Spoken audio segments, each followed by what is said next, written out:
ఈ తెలంగాణ సమాజానికి అండగా నిలబడాలంటే ఈ తెలంగాణ రాష్ట్ర సాధన ఎన్నో ఆకాంక్షల మేరకు ఎన్నో త్యాగాల మేరకు ఏర్పడ్డ తెలంగాణలో ఈ అమరవీరులకు కానీ ఉద్యమకారులకు కానీ విద్యార్థులకు కానీ నిరుద్యోగులకు కానీ రైతులకు కానీ ఉద్యోగ సంఘాలకు కానీ కుల సంఘాల నాయకులకు కానీ వీళ్ళందరికీ న్యాయం జరగాలంటే కాంగ్రెస్ పార్టీ ద్వారానే సాధ్యమవుతుందని ఆలోచన చేసి మేమందరం కూడా కాంగ్రెస్ పార్టీలోకి రావడం జరిగింది.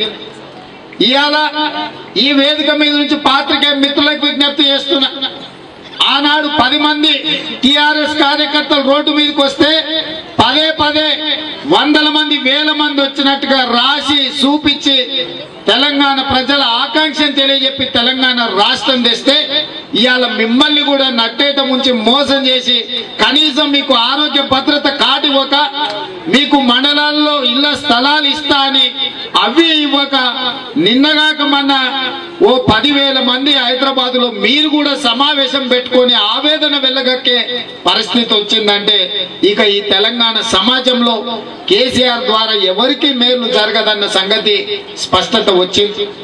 ఇవాళ ఇంత స్పష్టత వచ్చిన తర్వాత కళ్ళ కట్టినట్టుగా ఇవాళ కేసీఆర్ చెప్తున్న బంగారు తెలంగాణ ఎవరికి వచ్చింది? ఇవాళ కేవలం ఆయన కుటుంబంలో ఉండే ఆయనకు ముఖ్యమంత్రి వచ్చింది, అల్లునికి మంత్రి వచ్చింది, కొడుకు మంత్రి వచ్చింది, బిడ్డ ఎంపీ అయింది, సడ్డకుని కొడుకు రాజ్యసభ సభ్యుడు అయిండు.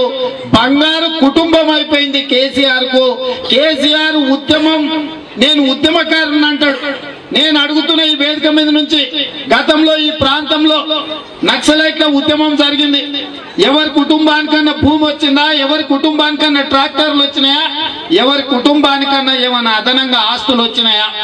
కానీ మరి ఉద్యమకారుడు అని చెప్పుకునే చంద్రశేఖర్ రావుకు టీవీ వచ్చింది, పేపర్ వచ్చింది, ఫామ్ హౌస్లు వచ్చినాయి, వ్యాపారాలు వచ్చినాయి, వేల కోట్ల రూపాయల ఆస్తులు వచ్చినాయి. ఇవన్నీ ఎట్లొచ్చినాయో ఆలోచన చెయ్యాల్సిన సందర్భం తెలంగాణ సమాజం ముందు నిలబడ్డది. ఇవాళ ఉద్యమ ముసుగులో తెలంగాణ రాష్ట్రం కాంగ్రెస్ పార్టీ ఇస్తే ప్రజల్ని మభ్యపెట్టి ఎన్నికలలో హామీ ఇచ్చి పేదోడికి డబుల్ బెడ్రూమ్ ఇల్లు ఇస్తాం, దళితులకు 3 ఎకరాల భూమి ఇస్తాం, గిరిజనులకు 12% రిజర్వేషన్ ఇస్తాం, మైనారిటీలకు 12% రిజర్వేషన్ ఇస్తాం, ఇంటికో ఉద్యోగం ఇస్తాం, రైతులకు ₹1,00,000 రుణమాఫీ చేస్తాం, ప్రతి ఒక్కరికి ఏదో ఒకటి ఇస్తామని చెప్పి ఇంటికో ఉద్యోగం ఇస్తాన్న ఈ ప్రభుత్వం ఊరికో కోడి ఇంటికో ఈకను కూడా ఇవ్వని పరిస్థితి 4 సంవత్సరాల తర్వాత ఉందంటే ఇంక కూడా కేసీఆర్ ను భుజాన మోద్దామా? ఇవాళ ఆలోచన చేయాల్సిన అవసరం ఉన్నది. ఇవాళ ఈ నియోజకవర్గంలో కూడా టిఆర్ఎస్ లకు పోయిన వాళ్ళని చూడండి. గుడి దగ్గర చెప్పులెత్తుకుపోయే దొంగలకు జేబులు కొట్టి పోలీస్ స్టేషన్. ఏంటండి వీడియో నచ్చిందా? అయితే ఓ లైక్ వేసుకోండి, లేదంటే ఓ కామెంట్ చేయండి. ఎప్పటికప్పుడు మా వీడియోస్ చూడాలంటే సబ్స్క్రైబ్ చేసుకోండి.